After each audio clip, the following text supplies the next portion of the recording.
23. 23, 23.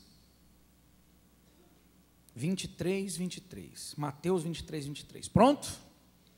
O Senhor Jesus diz assim, a gente leu isso aqui domingo de manhã. Ai de vós, e a gente estava falando, só para recapitular, que quando Jesus fala do ai, quando Deus fala ai, quando a Bíblia fala do ai, esse ai significa grande terror, grande sofrimento. O ai de Deus é grande terror, é grande sofrimento. Ai de vós, escribas e fariseus. Os escribas sabiam, conheciam a Bíblia de cor e salteado. Eles sabiam tudo que estava escrito, havia decorado o que estava escrito. Compreende, sim ou não? Então, eles eram profundos conhecedores da palavra de quem? Mas mesmo assim, Jesus está dizendo, ai de vós. Quer dizer, o fato de vocês serem profundos conhecedores da palavra de Deus, não vai livrar vocês. Não vai livrar vocês.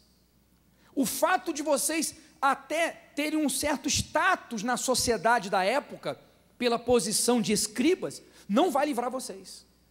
O ai de Deus está sobre vocês por enquanto. Se vocês morrerem assim, se morrerem dessa forma, vocês vão sofrer o ai de Deus. Está ficando claro? Fariseus era uma classe de religiosos, como tem hoje, Igreja Universal, Igreja Assembleia, Igreja Batista, mais ou menos por aí. Então, eram também religiosos. E Paulo era um fariseu. Então, eles eram aqueles religiosos, como é que eu posso dizer? Caxias.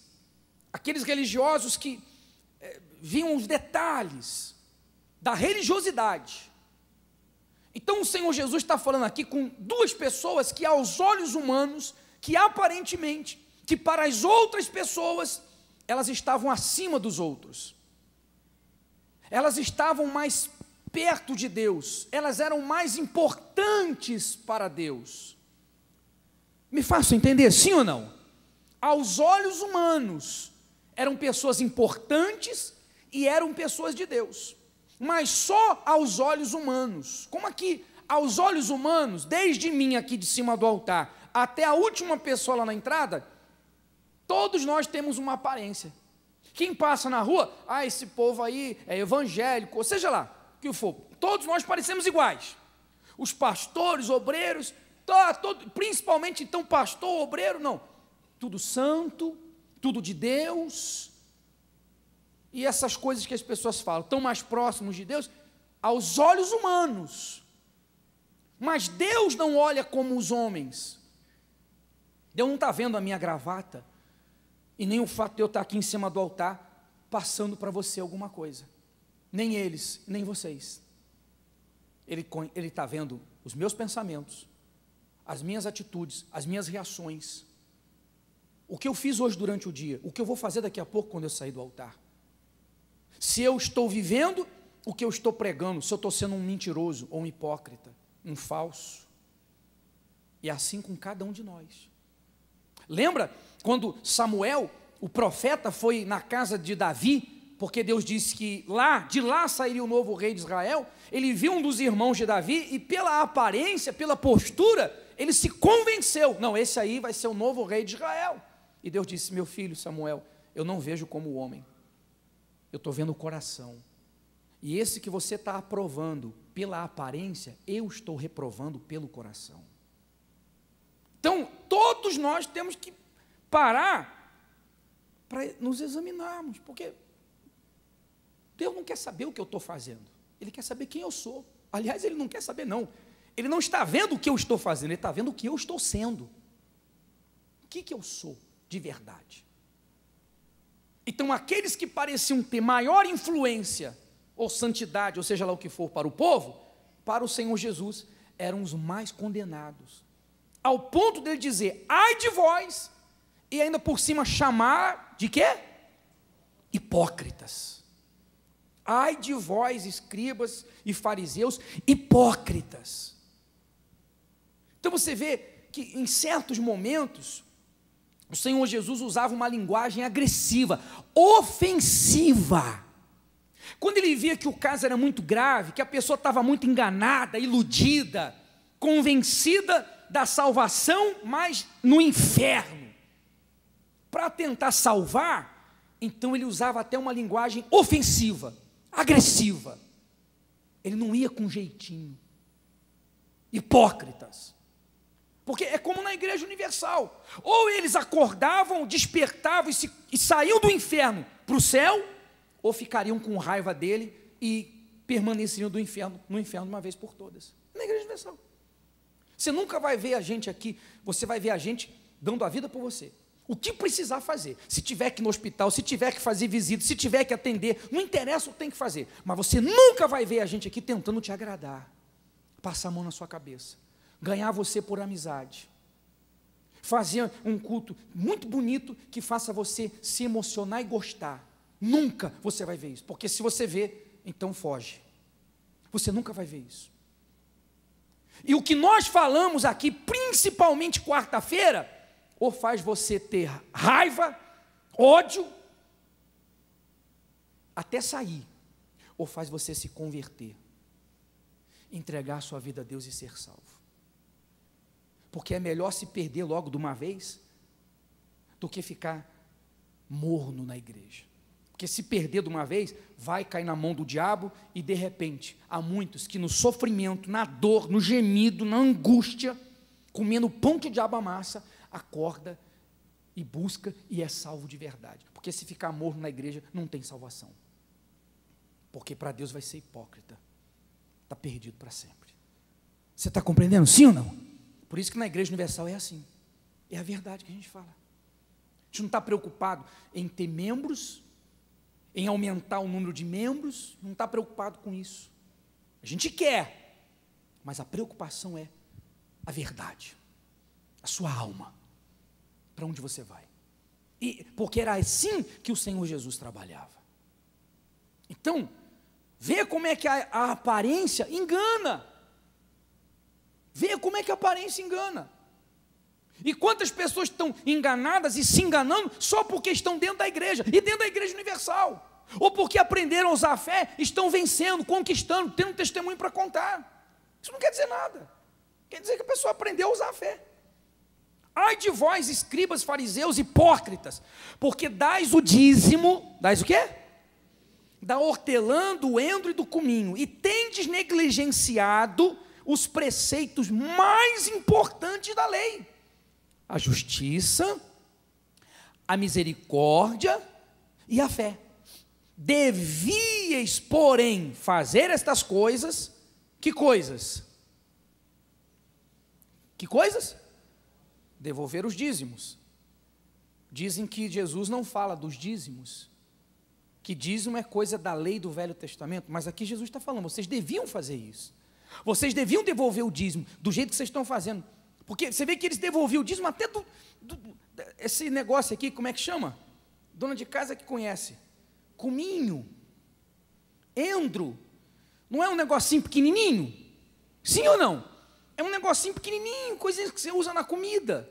Quer dizer, então eles iam lá, você imagina, a senhora, dona de casa que conhece o tamanho da planta, a senhora tem uma horta, aí vai lá na sua horta e vê lá, até desse endro aqui, desse cominho, eu vou tirar aqui o meu dízimo.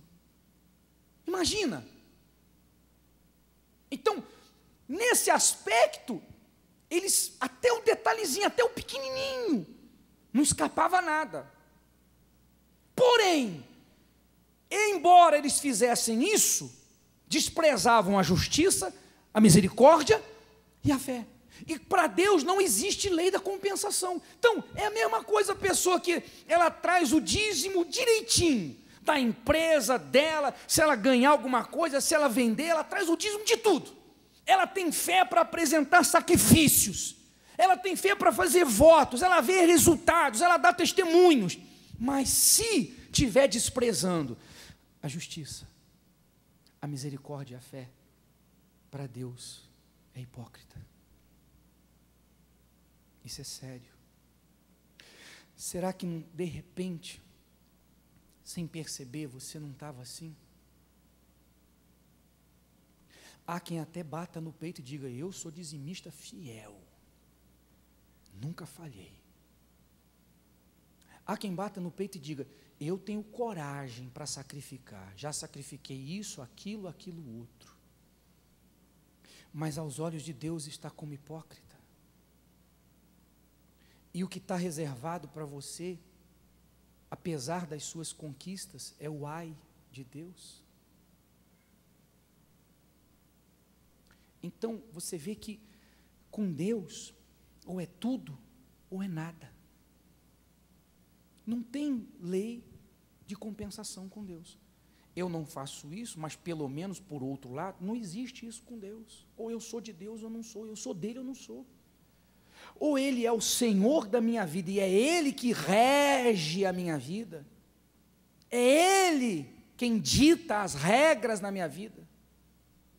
Eu submeto o meu coração, eu submeto as minhas emoções, os meus sentimentos, a minha mente, tudo que eu sou, tudo que eu tenho, ao senhorio de Deus, ou eu não sou dele. Para Deus é assim. Eu sou dizimista, eu sou ofertante, eu me batizei, eu deixei de mentir, ou deixei de adulterar, mas eu ainda tenho uma mágoa no coração, por exemplo. Então você não é de Deus. Não adianta dizer: mas eu era adúltera, eu era adúltero, eu era ladrão, eu era homicida. Não tem lei de compensação. Mas poxa, quer comparar matar com ter uma mágoa? Para o mundo a comparação é grande, para Deus é igual. É a mesma coisa. Mesma coisa. Então, ou Ele é Senhor absoluto da minha vida, então eu submeto tudo. Então, meu coração não quer perdoar, meu coração quer manter sujo, quer passar e virar a cara, quer ver aquela pessoa pagar, quer ver aquela pessoa, quer vingança. Mas porque eu quero que Ele seja o meu Senhor? E, aliás, Ele falou que eu também sou pecador, e se Ele não tivesse me perdoado, onde é que eu estaria? Aliás, se eu não perdoar, eu não vou ser perdoado. Bom, então, não por aquela pessoa apenas, pela alma dela, mas porque eu quero que Ele seja o Senhor da minha vida, eu vou submeter o meu coração. Ele não quer perdoar, mas eu não quero saber o que Ele quer ou o que Ele deixa de querer. O que Deus quer, o que Deus ensina, o que Deus pede, vai ser o que Deus está pedindo. Está sendo claro, sim ou não? Então, não importa se você deixou coisas, humanamente falando, graves de lado, se você pratica outras, que estão fora das regras do reino de Deus, você está reprovado. Não tem jeito. Mas, bispo, é muito difícil, não é verdade? É muito difícil, muito difícil. A coisa mais difícil que tem, diz o bispo Macedo, é você alcançar a salvação. É a coisa mais difícil que tem. A coisa mais cara do mundo, é a salvação. O milagre não. O milagre não é caro. Você chega aqui doente, você pode ser pecador, você pode ter mágoa, você pode estar roubando, você crê no nome do Senhor Jesus e o que Ele fez na cruz, pronto, você pagou o preço da cura. A fé no Senhor Jesus Cristo e no que Ele fez na cruz, você é curado. Está compreendendo, sim ou não?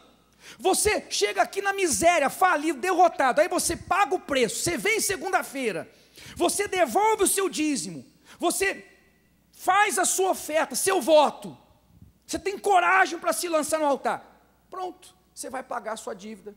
Não vai ser fácil, mas você vai pagar a sua dívida, você vai ter a promoção, você vai conseguir aumentar os seus clientes, você vai ver passo a passo, você vai ver a sua vida financeira crescer.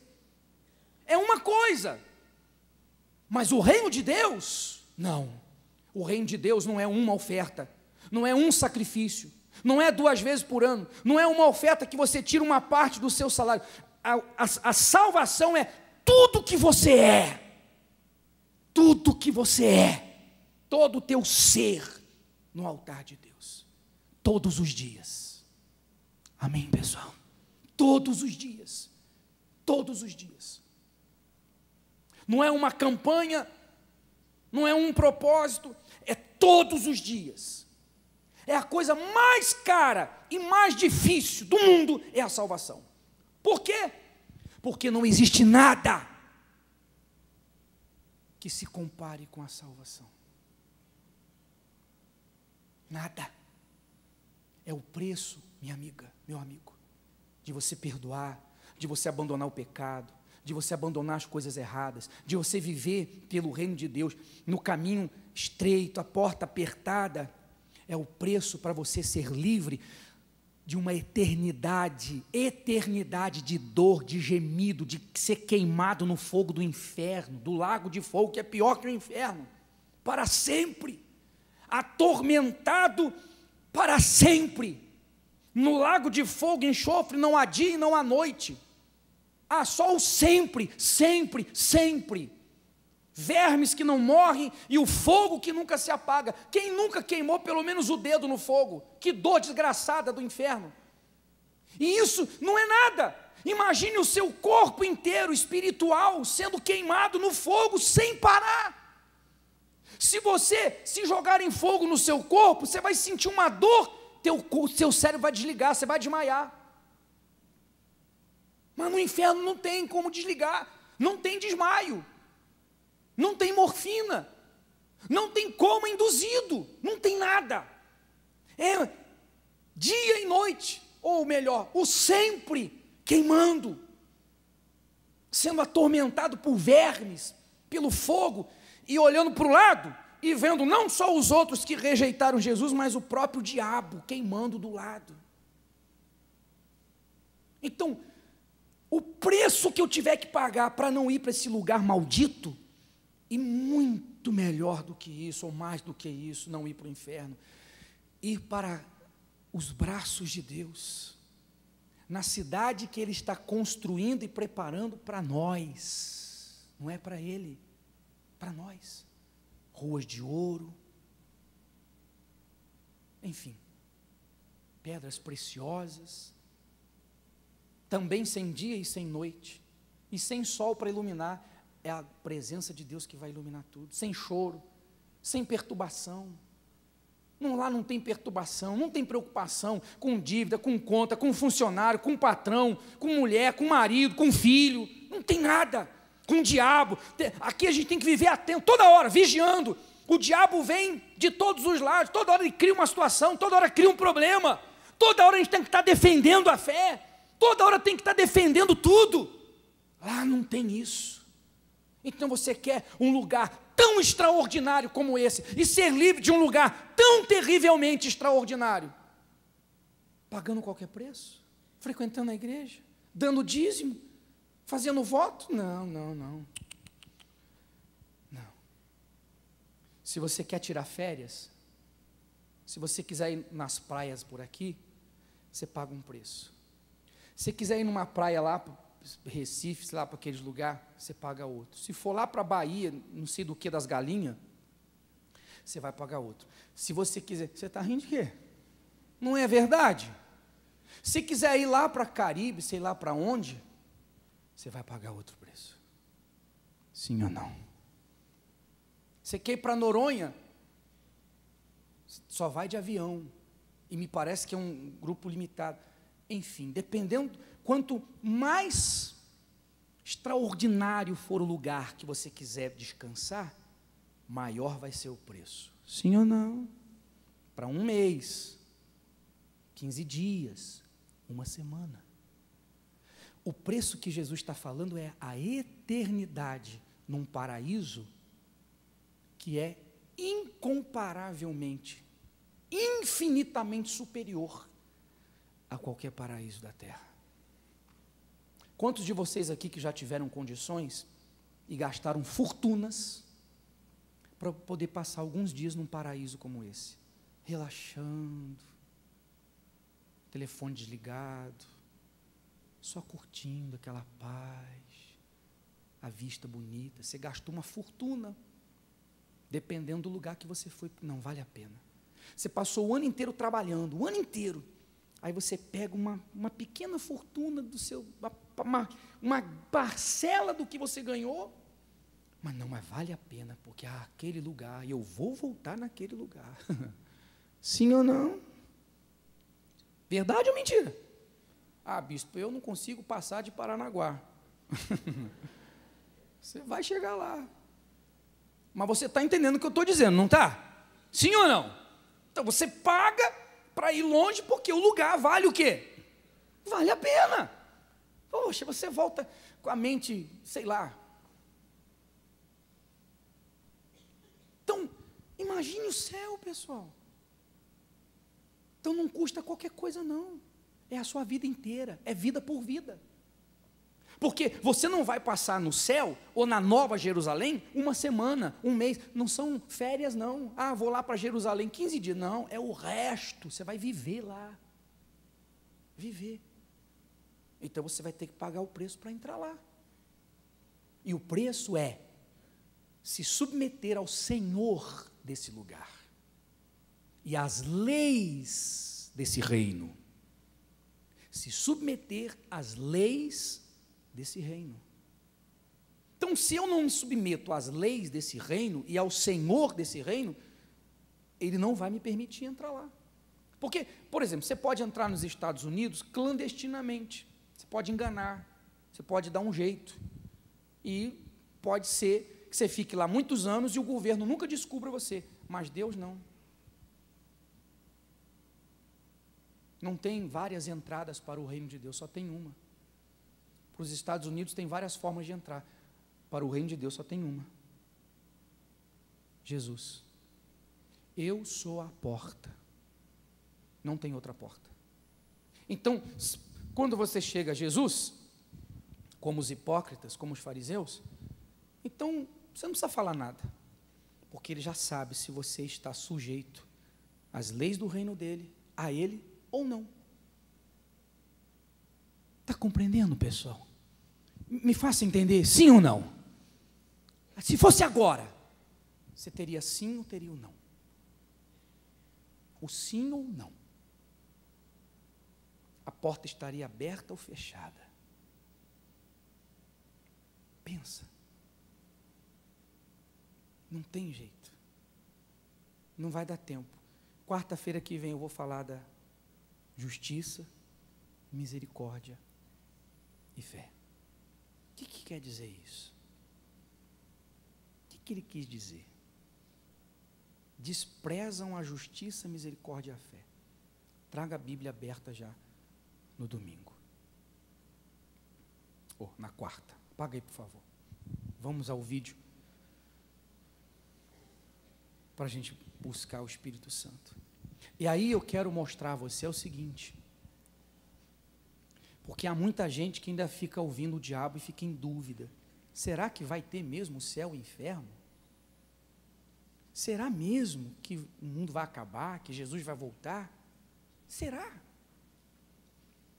Eu estou preparando um outro documentário muito mais forte, mais completo, que eu acredito que daqui a 2 quartas eu vou ter aprontado ele para passar.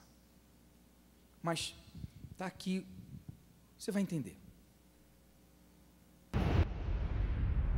Certamente, em algum ponto, o campo magnético da Terra vai desligar. Mas falta muito para isso. Uma questão mais imediata é quando o campo magnético da Terra vai inverter. Como vimos antes, nosso planeta inverte seu campo a cada centenas de milhares de anos. E já passamos dessa hora. Quando o campo magnético da Terra inverter, o processo pode deixar a Terra sem uma magnetosfera protetora por um período de dias ou até mais. Vamos viver tempestades magnéticas como nunca vivemos na civilização moderna. E o tempo segue em direção ao apocalipse magnético. As tempestades magnéticas são as forças mais poderosas em nosso sistema solar.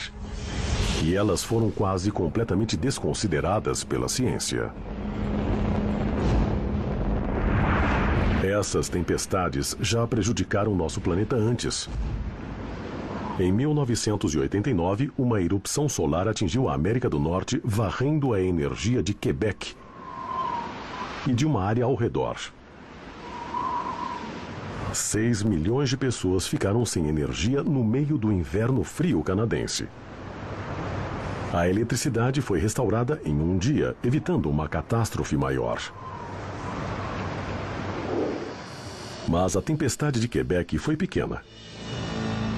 Uma tempestade bem maior foi registrada em 1859. A aurora boreal foi vista até em Cuba. Linhas telegráficas por toda a América zuniram e incendiaram quando a forte onda de energia deu curto nelas. Essa pode ter sido uma das maiores tempestades geomagnéticas que já ocorreram.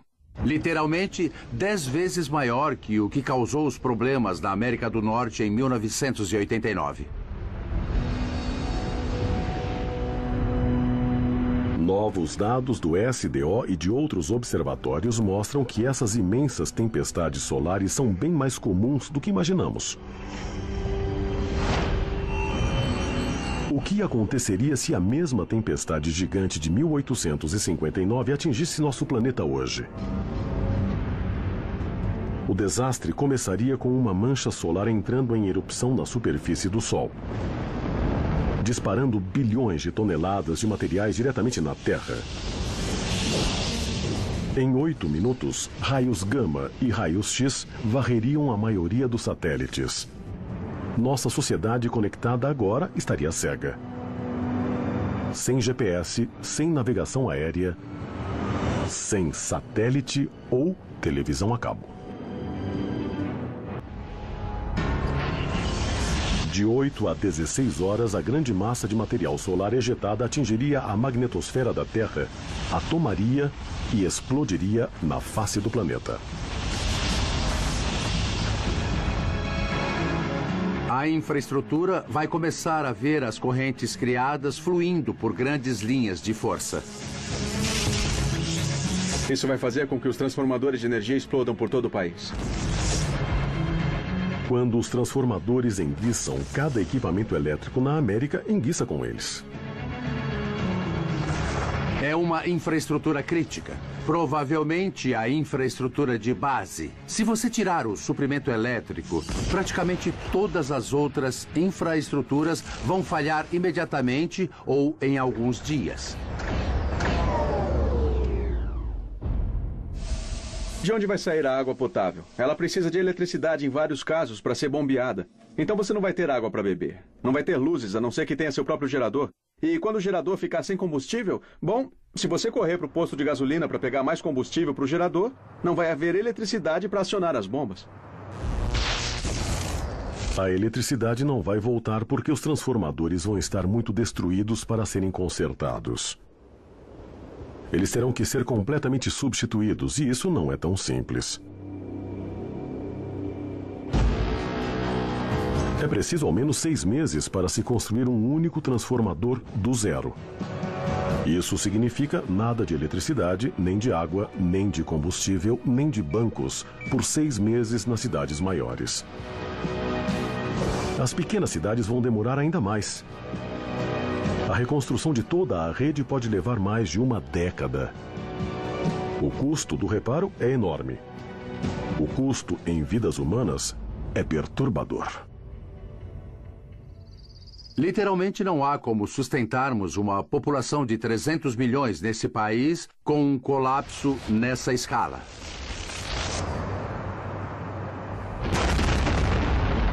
Algumas estimativas sugerem que uma tempestade magnética maior pode levar à morte de 1/3 ou até metade da população do mundo desenvolvido. São 100 milhões de mortes nos Estados Unidos, 250 milhões na Europa, 1 bilhão de vidas perdidas na Ásia pelo poder de uma tempestade magnética. Até agora, esse tipo de desastre tem sido incompreensível. Algo pode ser feito para evitar esse tipo de destruição? Como vimos antes, nosso planeta inverte seu campo a cada centenas de milhares de anos. E já passamos dessa hora. Já passou do quê? Apocalipse 8:7. E o primeiro anjo tocou a trombeta, e houve saraiva e fogo misturado com sangue, e foram lançados na terra, que foi queimada na sua terça E eles dizem que essa tempestade pode destruir da terça parte à metade. Esse anjo é o primeiro. São 7 trombetas. Cada trombeta que vai ser tocada, algo catastrófico vai acontecer. O primeiro anjo, a primeira trombeta, é isso aí, que bate com o que eles estão dizendo que já passou da hora de acontecer. E não tem como ser evitado. Eles não sabem o que fazer. Uma tempestade que já atingiu a terra, nesse lugar que só tinha floresta na época. Então queimou toda a floresta.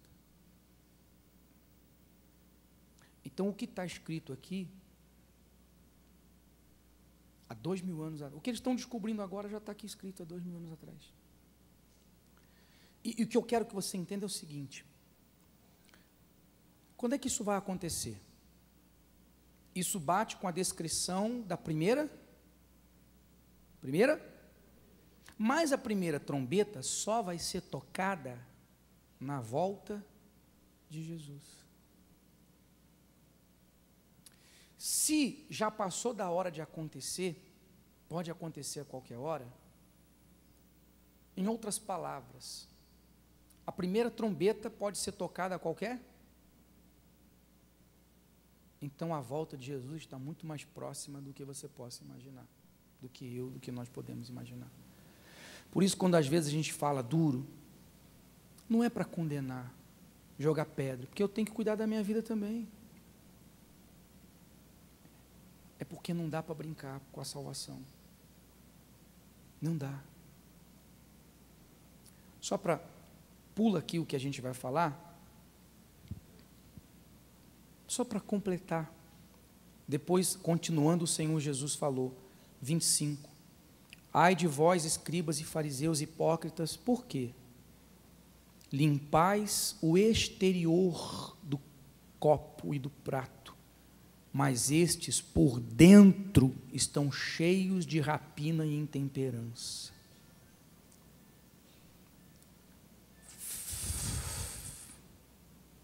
Fariseu cego, limpa primeiro o interior do copo, para que também o seu exterior fique limpo. Ai de vós, escribas e fariseus hipócritas, porque sois semelhantes aos sepulcros caiados, que por fora se mostram belos. Você vai no cemitério, tem uns negócios. Hoje tem um cemitério vertical, parece um palácio. Você vai nos outros, tem um negócio de mármore, uma casa bonita de mármore, mas por dentro estão cheios de ossos, de mortos e de toda imundícia. Então Jesus falou, vocês são assim, a aparência de vocês é maravilhosa, até a roupa que eles usavam para se diferenciar do resto do povo, mas por dentro, como está dentro da gente, dentro do nosso coração, dentro da nossa mente? Fique de pé, por favor.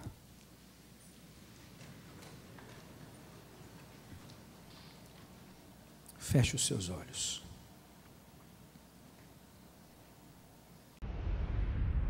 Certamente, em algum ponto, o campo magnético da Terra vai desligar. Mas falta muito para isso. Uma questão mais imediata é quando o campo magnético da Terra vai inverter. Como vimos antes, nosso planeta inverte seu campo a cada centenas de milhares de anos. E já passamos dessa hora. Quando o campo magnético da Terra inverter, o processo pode deixar a Terra sem uma magnetosfera protetora por um período de dias ou até mais.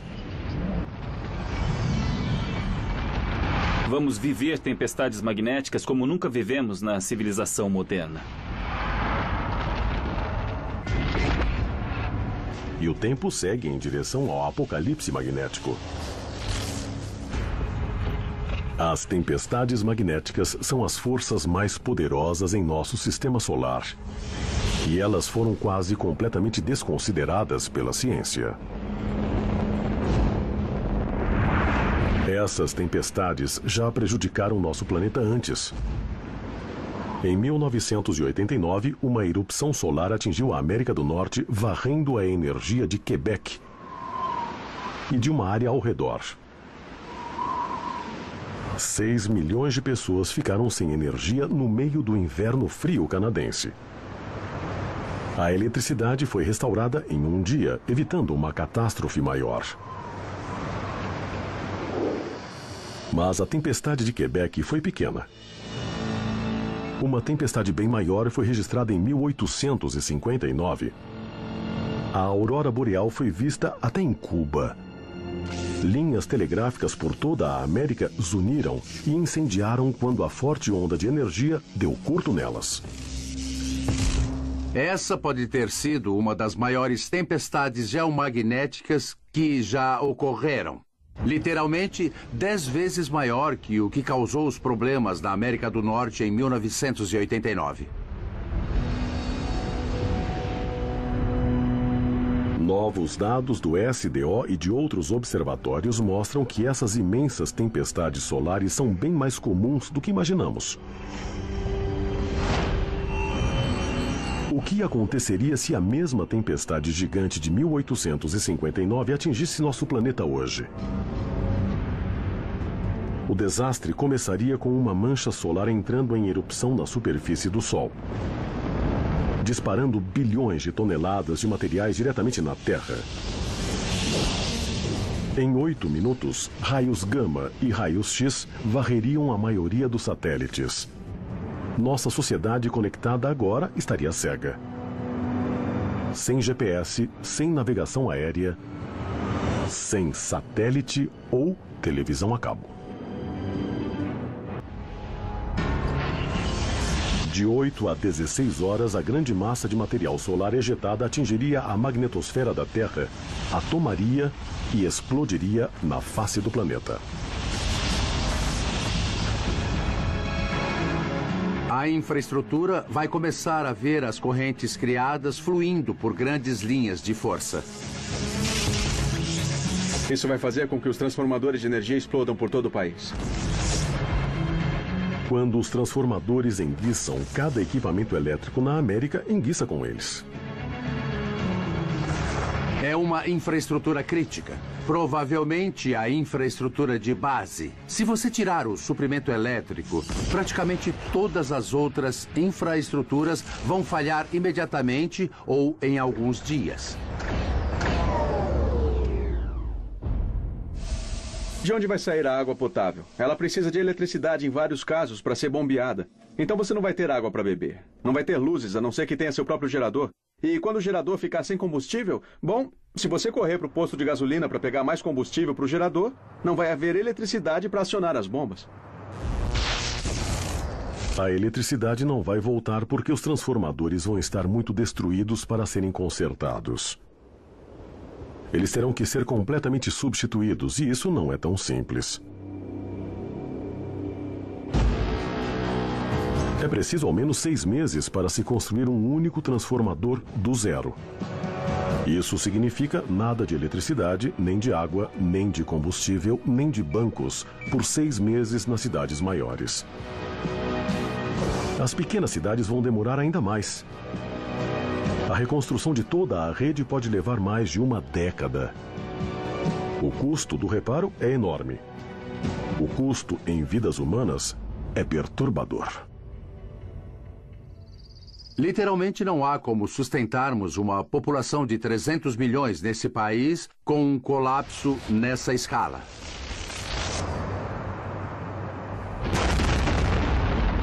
Algumas estimativas sugerem que uma tempestade magnética maior pode levar à morte de 1/3 ou até metade da população do mundo desenvolvido.